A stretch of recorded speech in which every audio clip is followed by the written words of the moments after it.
여러분, 좀비 영화 좋아하시나요? 죽은 사람이 되살아나 산 사람을 공격하는 이야기 말입니다. 우리는 그것이 영화 속 상상이라고만 생각합니다. 하지만 역사책 한 구석에는 실제로 적군들이 좀비가 나타났다 여 비명을 지르고 도망쳤던 기괴한 전투가 기록되어 있습니다. 1915년 8월 6일 제1차 세계대전이 한창이던 동부전선. 독일군은 러시아의 오소비에츠 요새를 함락시키기 위해 혈안이 되어 있었습니다. 수개월간 포탄을 쏟아부었지만 요새 안에 러시아군은 끈질기게 버텼죠. 독가오를 품은 독일군 사령관은 결국 악마의 무기를 꺼내듭니다. 바로 염소 가스였습니다. 당시에는 방독면조차 제대로 보급되지 않았던 시절입니다. 새벽 4시, 바람의 방향이 바뀌자 독일군은 가스밸브를 열었습니다. 거대한 짙은 녹색 안개가 요새를 향해 스르르 기어갔습니다. 풀이 시커멓게 타들어가고 새들이 비명을 지르며 떨어졌습니다. 요새 안에서는 콜록거리는 기침 소리와 끔찍한 비명 소리가 들려오다. 이내 잠잠해졌습니다. 이제 끝났다. 안에 살아있는 생명체는 없다. 독일군 7,000명은 방독면을 쓰고 여유롭게 요새로 진입했습니다. 시체나 치우고 깃발만 꽂으면 되는 상황이었으니까요. 그런데 녹색 안개가 걷히는 순간 독일군 선봉대는 자신들의 눈을 의심했습니다. 분명 죽어 있어야 할 시체들이 피투성이가 된 붕대를 감은 채 비틀거리지 않고 총검을 들고 그들을 향해 걸어오고 있었기 때문입니다. 그날 새벽, 오소비에츠 요새에 퍼진 것은 단순한 연기가 아니었습니다. 그것은 화학적인 지옥이었습니다. 염소가스는 공기보다 무거워서 참호 깊숙이 가라앉습니다.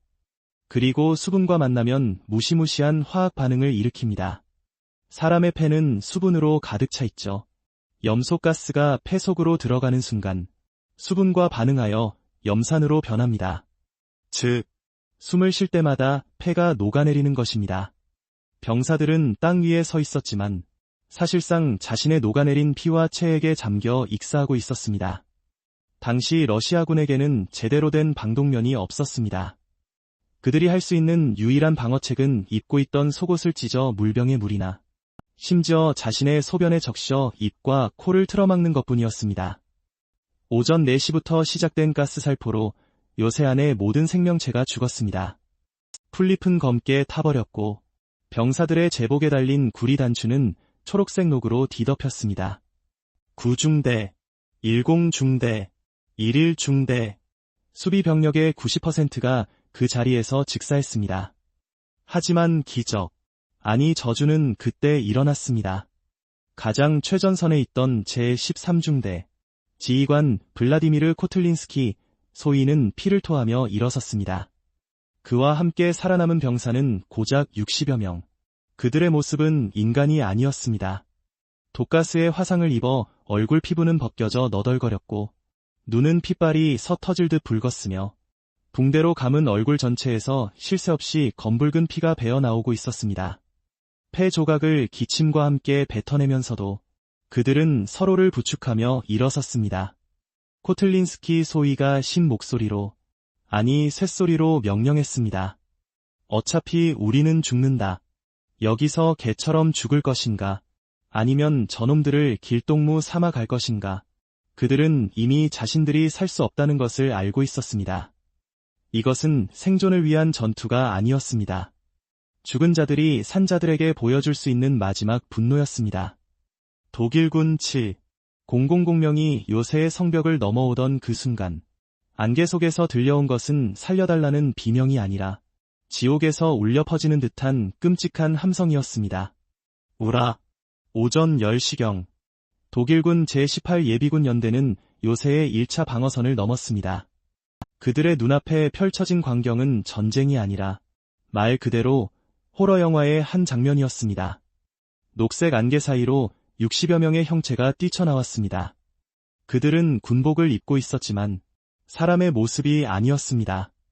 염산에 녹아내린 피부는 넝마처럼 흘러내렸고 얼굴을 감싼 붕대는 피로 흠뻑 젖어 붉게 변해 있었습니다. 가장 끔찍한 것은 그들이 내는 소리였습니다. 크억, 쿨럭, 총소리보다 더 크게 들린 것은 그들이 한 걸음 내디딜 때마다 피와 함께 녹아버린 폐 조직을 뱉어내는 기침 소리였습니다. 숨을 쉴 수 없어 입을 쩍 벌린 채 픽어품을 물고 달려드는 그들의 모습은 영락없는 악기였습니다. 독일군은 얼어붙었습니다. 가스가 안 통했나? 아니야. 저건 죽은 놈들이잖아. 그들은 이성적인 판단을 할 수 없었습니다. 분명 치사량의 독가스를 살포했습니다. 살아있는 생명체라면 다 죽었어야 했습니다. 그런데 죽었어야 할 자들이 죽지 않는 불사신이 되어 총검을 겨누고 달려오고 있었습니다. 독일군 병사 하나가 공포에 질려 비명을 질렀습니다. 도망쳐. 유령이다. 죽은 놈들이 쫓아온다. 전쟁터에서 가장 무서운 전염병은 패닉입니다. 한 명이 뒤돌아 뛰기 시작하자 000명의 정예 병력 전체가 와르르 무너졌습니다.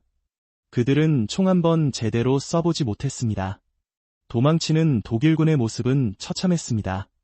너무 급하게 뒤로 돌다가 자기들끼리 부딪혀 넘어졌고 뒤따라오던 병사들이 넘어진 동료를 짓밟고 지나갔습니다.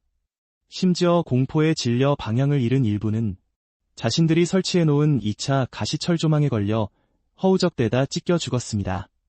고작 60명. 이미 죽어가고 있던 60명의 러시아 좀비 부대가 완전 무장한 000명의 독일군을 패주시킨 것입니다. 코틀린스키 소위는 비틀거리며 도망가는 적들을 향해 마지막 남은 총알을 쏘아댔습니다. 그리고 요새의 대포들이 불을 뿜으며 도주하는 독일군을 덮쳤습니다. 이 말도 안 되는 승리는 오소비에츠의 기적이라 불리게 됩니다. 하지만 승리의 기쁨도 잠시, 아드레날린이 꺼지자 그들에게 진짜 죽음이 찾아왔습니다. 독일군이 물러가자 광란의 에너지가 빠져나간 자리에 찾아온 것은 지독한 고요와 고통뿐이었습니다. 그들은 승리했습니다. 하지만 아무도 환호하지 못했습니다. 아니, 환호할 수 있는 패가 남아있지 않았습니다. 이 기적 같은 돌격을 이끌었던 21살의 젊은 지휘관, 블라디미르 코틀린스키 소위. 그는 도망가는 독일군의 뒷모습을 끝까지 지켜본 뒤 참호벽에 기대어 스르르 주저앉았습니다.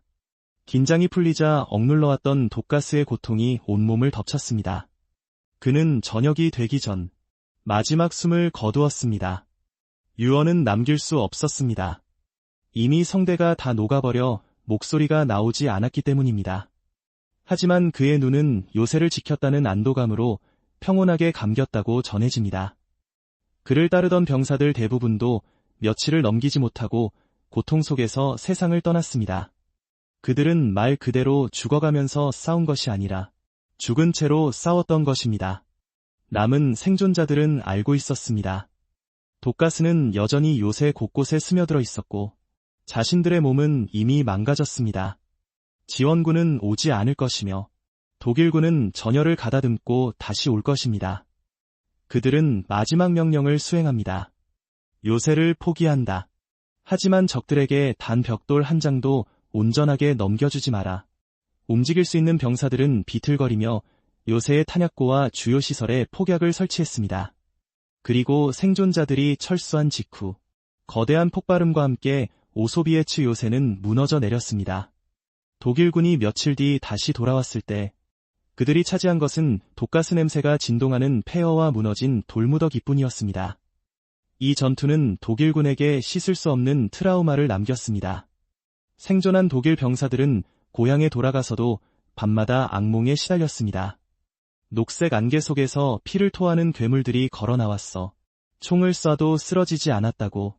독일군 상부는 이 수치스러운 패배를 감추고 싶어 했지만 병사들의 입에서 입으로 전해진 공포는 막을 수 없었습니다. 그들은 이때부터 러시아군을 두려워하며 이렇게 불렀습니다. 죽은 자들의 군대. 이것은 1차 대전의 수많은 전투 중에서도 가장 기괴하고 인간의 정신력이 육체의 한계를 어디까지 초월할 수 있는지를 보여준 유일무이한 사건으로 기록되었습니다. 오늘날 폴란드의 오소비에츠 요새는 울창한 숲에 둘러싸인 채 고요히 잠들어 있습니다. 이끼 낀 성벽과 무너진 터널만이 그날의 지옥을 기억하고 있을 뿐입니다. 제1차 세계대전은 인류 역사상 가장 잔혹한 전쟁이었습니다. 인간이 이성을 가지고 발명한 과학기술이 같은 인간을 가장 효율적으로 죽이는 데 사용된 첫 번째 전쟁이었으니까요. 독일군은 화학 지식을 총동원해 만든 염소가스로 손쉽게 승리를 쟁취하려 했습니다. 하지만 그들은 계산기에 넣지 못한 변수가 있었습니다. 바로 인간의 의지였습니다. 폐가 녹아내려 숨을 쉴 수 없는 고통 속에서도, 동료들이 눈앞에서 피를 쏟으며 쓰러지는 절망 속에서도 그들은 끝내 총을 놓지 않았습니다. 무엇이 그들을 움직였을까요? 조국에 대한 충성심? 아니면 단순한 생존 본능? 아마도 그것은 우리를 이렇게 만든 너희들을 결코 살려보낼 수 없다는 처절한 분노였을 것입니다. 현대의학자들은 지금도 이 전투를 미스터리라고 부릅니다. 치사량의 독가스를 마신 상태에서 전투를 수행하는 것은 생리학적으로 불가능하다. 하지만 1915년 8월 6일, 그들은 그 불가능을 현실로 만들었습니다. 전쟁은 인간을 악마로 만들기도 하고, 때로는 괴물로 만들기도 합니다. 하지만 오소비에츠의 60명은 우리에게 묻습니다. 육체가 다 부서져 죽음이 목까지 차오른 순간, 당신은 무엇을 위해 마지막 한 걸음을 내딛겠냐고. 죽어서야 비로소 전설이 된 군대, 역사상 가장 기괴하고 위대한 반격, 죽은 자들의 공격이었습니다. 영상이 마음에 드셨다면 구독과 좋아요 눌러주세요. 다음에 더 좋은 이야기로 찾아올게요.